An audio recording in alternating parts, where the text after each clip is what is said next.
और हाईकोर्ट ने आज प्रमुख वन संरक्षक के पद पर ज्वाइन करने के आदेश भी दिए हैं। लेकिन आप देखिए क्या हो रहा है। बैठे हुए हैं वहीं पर राजीव भरथरी, स्टाफ अधिकारियों ने फोन बंद कर दिए। हमारे संवाददाता विनोद कुमार हमारे साथ जुड़ गए। विनोद, ये तो चकित करने वाला प्रकरण है कि हाईकोर्ट के बाद भी ऐसा हो रहा है। वो व्यक्ति जिसे चार्ज ले लेना था वो वहां पर बैठा हुआ है, चाबी नहीं मिल रही उसको।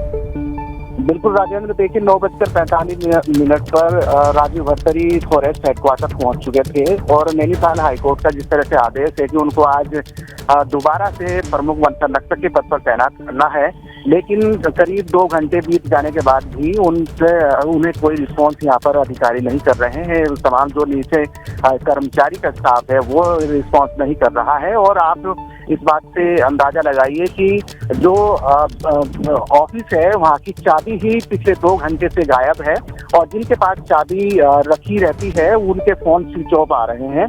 और एक स्थिति ये रही कि पूरा कर्मचारी स्टाफ है उनको कोई सपोर्ट नहीं कर रहा है।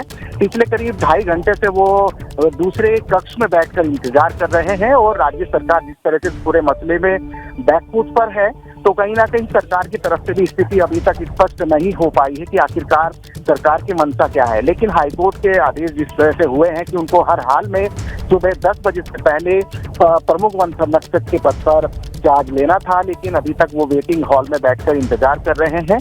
और एक तरफ जहां पूरा स्टाफ उनसे दूरियां बना रहा है और विनोद सिंघल जो अभी वर्तमान में प्रमुख वन संरक्षक है उनका स्टाफ और राजीव भरथरी का स्टाफ में चाबी को लेकर तानातानी का माहौल यहाँ पर फॉरेस्ट हेडक्वार्टर में बना हुआ है। लेकिन अभी इंतजार आदेश का हो रहा है कि शासन से आखिरकार आदेश कब आता है, कब उनको चार्ज वो लेंगे, लेकिन इंतजार जरूर है। लेकिन साफ तौर पर राजीव भरथरी का ये भी कहना है कि जिस तरह से माननीय उच्च न्यायालय ने आदेश दिए हैं तो शासन के बिना आदेश के वो चार्ज भी ले सकते हैं। इस तरीके से जो हाईकोर्ट का आदेश है उसमें ऐसा अंकित किया गया है। लेकिन यहाँ की स्थिति बिल्कुल स्पष्ट नहीं हो पा रही है क्योंकि पूरा स्टाफ उनसे दूरियां बनाए हुए हैं और दूसरी ओर सरकार की तरफ से स्थिति स्पष्ट नहीं हो पा रही है क्योंकि पिछले 2.5 घंटे से राजीव भरथरी फॉरेस्ट हेडक्वार्टर में बैठकर इंतजार कर रहे हैं कि आखिरकार कब दफ्तर खुलेगा, कब वो चार्ज लेंगे, कब सरकार की तरफ से शासन का आदेश आता है या नहीं आता है, या फिर सरकार नैनीताल हाईकोर्ट के खिलाफ आदेश के खिलाफ वो सुप्रीम कोर्ट में इसको चैलेंज करते हैं। तो भी ऐसी स्थिति बनी हुई है। लेकिन पूरी ये जरूर है कि चाबी को लेकर यहाँ पर तानातानी का माहौल है। जिनके पास चाबी रहती है, यानी वर्तमान में जो विनोद सिंघल प्रमुख वन संरक्षक है उनका स्टाफ के पास में चाबी रहती है, लेकिन उनके नंबर आज बंद है। और साफ तौर पर आज छुट्टी का दिन है, आज महावीर जयंती है। महावीर जयंती के दिन आज नैनीताल हाईकोर्ट ने ये आदेश दिया था कि आज के दिन ही राजीव भरथरी को लेकिन ऐसा संभव नहीं हो पा रहा है। आप बता रहे हैं कि जो स्टाफ है उसका फोन बंद आ रहा है और उसी के पास चाबी है और आज छुट्टी का दिन है। बहुत धन्यवाद आपका विनोद, इस खबर पर बहुत सारी अपडेट्स देने के लिए। तो राजीव भरथरी सुबह 9:45 से ही दफ्तर खुलने का इंतजार कर रहे हैं। आज अवकाश है। भरथरी को रोकने के कई प्रयास हुए लेकिन अदालत से उनका रास्ता साफ हुआ है। अब उन्हें चाबी नहीं मिल रही है।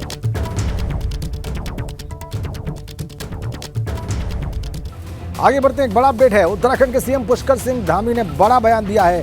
देवभूमि के सनातन स्वरूप को बिगड़ने नहीं देंगे, बयान है मुख्यमंत्री पुष्कर सिंह धामी का। उत्तराखंड में सरकारी जमीनों से कब्जा हटाना होगा। अवैध मजारों और जनसंख्या असंतुलन पर भी बोले हैं सीएम धामी। शत्रु संपत्ति और यूसीसी यानी कि यूनिफॉर्म सिविल कोड पर भी खुलकर बोले हैं मुख्यमंत्री पुष्कर सिंह धामी। प्रधानमंत्री से उनकी मुलाकात हुई अभी रिसेंटली, ताजा और उसके बाद ये बयान बहुत मायने रखता है। वो कह रहे हैं कि उत्तराखंड में सरकारी जमीनों से कब्जा हटाना होगा। अवैध मजारों और जनसंख्या असंतुलन पर भी उन्होंने बयान दिया है। कहा है कि शत्रु संपत्ति और यूनिफॉर्म सिविल कोड भी उनका एक एजेंडा है। इस पर खुलकर बात की है उन्होंने। तो बड़ा बयान मुख्यमंत्री पुष्कर सिंह धामी का। कहा है देवभूमि के सनातन स्वरूप को बिगड़ने नहीं देंगे। बड़े राजनीतिक मतलब इसके और उनके इरादे बहुत साफ। देवभूमि के सनातन स्वरूप को बिगड़ने नहीं देंगे, बयान है मुख्यमंत्री पुष्कर सिंह धामी का उत्तराखंड के संदर्भ में।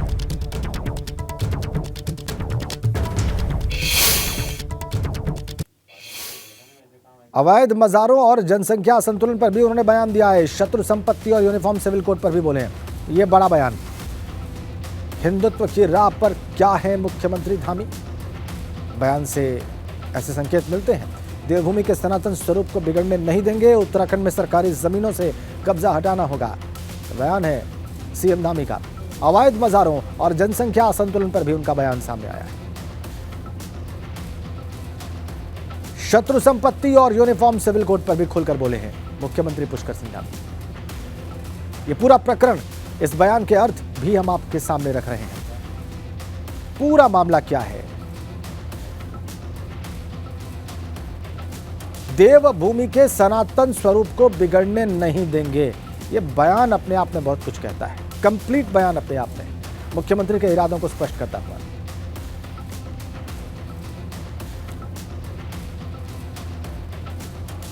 इसी बीच में एक बड़ी खबर लखनऊ से। यूपी में बहुत जल्द गठित होगा उत्तर प्रदेश शिक्षा सेवा चयन आयोग। जी हां, अब नया आयोग ही टीटी की यानी टीचर्स एलिजिबिलिटी टेस्ट की परीक्षा कराएगा।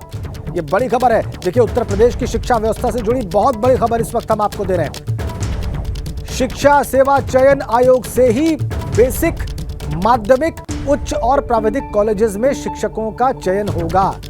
ये बड़ी अपडेट और बहुत जल्दी गठित होगा। ये मुख्यमंत्री के निर्देश हैं और ये शिक्षा के क्षेत्र में जो शासन की ओर से सुधारात्मक कदम उठाया जा रहा है उसकी दिशा में ये बहुत बड़ा स्टेप और बड़े निर्देश। शैलेश अरोड़ा हमारे साथ जुड़ गए हैं। वो इस निर्देश के, मुख्यमंत्री के इस निर्देश के और शासन की इस मंशा के बारे में और स्पष्ट करेंगे। शैलेश। राजेंद्र, देखिए, अगर वर्तमान व्यवस्था की बात करें तो प्रदेश में चाहे बेसिक शिक्षा विभाग हो, माध्यमिक शिक्षा, उच्च शिक्षा, प्राविधिक शिक्षा, इन सब में जो शिक्षकों की भर्ती होती है उसके लिए अलग अलग प्राधिकारी हैं, बोर्ड हैं, आयोग हैं, अलग अलग गठित किए गए हैं। लेकिन अब मुख्यमंत्री की जो मंशा है वो ये कि इन सभी भर्तियों के लिए एक समर्पित पूरा आयोग हो और उसी आयोग का नाम होगा उत्तर प्रदेश शिक्षा सेवा चयन आयोग। और इसके बाद जब ये आयोग गठित हो जाएगा उसकी जो भर्ती प्रक्रिया होगी, चाहे वो बेसिक शिक्षा में शिक्षक हो, माध्यमिक में हो, उच्च शिक्षा हो, चाहे वो प्राविधिक शिक्षा और खास तौर पे चाहे वो मदरसे क्यों ना हो, इन सब में जो भी भर्ती होगी वो इसी आयोग के माध्यम से होगी। दूसरी चीज, जो अभी तक हम देखते हैं बेसिक शिक्षा विभाग में जो शिक्षकों की नियुक्ति होती है टीईटी के माध्यम से परिषदीय विद्यालयों में, उसकी जिम्मेदारी अभी तक जो है वो प्रयागराज में एक बोर्ड के जिम्मे है। परीक्षा नियामक प्राधिकारी का कार्यालय है वो इसको निभाता है, लेकिन अब वो भी इसी नए आयोग से कराया जाए, ये मुख्यमंत्री ने साफ कर दिया है। इसके पीछे देखिए जो मकसद है वो ये कि एक तो एक रूपता आएगी इन सभी चीजों में, जो चयन की प्रक्रिया है वो समयबद्ध हो, ये मुख्यमंत्री ने कहा है। तो दूसरी चीज जो बड़ी है कि मानव संसाधन जो है उनका बेहतर तरीके से प्रयोग हो, वित्तीय अनुशासन की जो बात है वो मुख्यमंत्री ने आज की अपनी बैठक में कही, मुख्यमंत्री आवास पर जो बैठक हुई, और इसको जल्द से जल्द इम्प्लीमेंट कर दिया जाए। जो नया ये आयोग होगा उसमें विश्वविद्यालयों के जो कुलपति हैं, इस तरह के जो पद हैं या जो भारतीय प्रशासनिक सेवा यानी आईएएस का लंबा अनुभव रखने वाले लोग हैं उनको अध्यक्ष बनाने जाने का सुझाव मुख्यमंत्री ने दिया है। इसी तरह से जो उसके सदस्य होंगे उनमें वरिष्ठ न्यायाधीश, अनुभवी शिक्षाविद जो है उनको जगह मिल सकती है।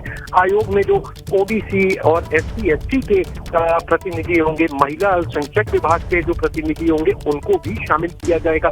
यानी अगर कोई भी प्रक्रिया आती है तो उसके ऊपर कोई सवाल ना उठा सके, कोई ये ना कह सके कि इसमें पिछड़ों को अधिकार नहीं मिला, कोई ये ना कहे कि दलित वर्ग के जो लोग हैं उनको उनका जो आरक्षण है पूरा नहीं मिला। तो इन चीजों से बचने के लिए जो एक आयोग होगा, उस आयोग में हर जाति हर वर्ग के जो लोग हैं उनकी हिस्सेदारी को सुनिश्चित किया जाएगा, जो आगे की प्रक्रिया को तय करेंगे। जो नया आयोग होगा, एक बार फिर देखिए हम राजेंद्र अपने दर्शकों को बता दें, चाहे वो परिषदीय जूनियर बेसिक विद्यालय हो, अशासकीय सहायता प्राप्त जूनियर हाई स्कूल हो, संबद्ध प्राथमिक विद्यालय हो, अशासकीय सहायता प्राप्त जो अल्पसंख्यक संस्थान है उनकी बात हो, जूनियर हाई स्कूल की बात हो, इन सभी जगह पर राजकीय हाई स्कूल जो है, इंटरमीडिएट के जो कॉलेज हैं, उन सभी में जो भर्तियां होंगी वो इसके माध्यम इसी आयोग के जरिए होंगी। बड़ी खबर है ये शैलेश, और इसके बड़े मतलब हैं। बहुत धन्यवाद आपका शैलेश इन तमाम जानकारियों के लिए।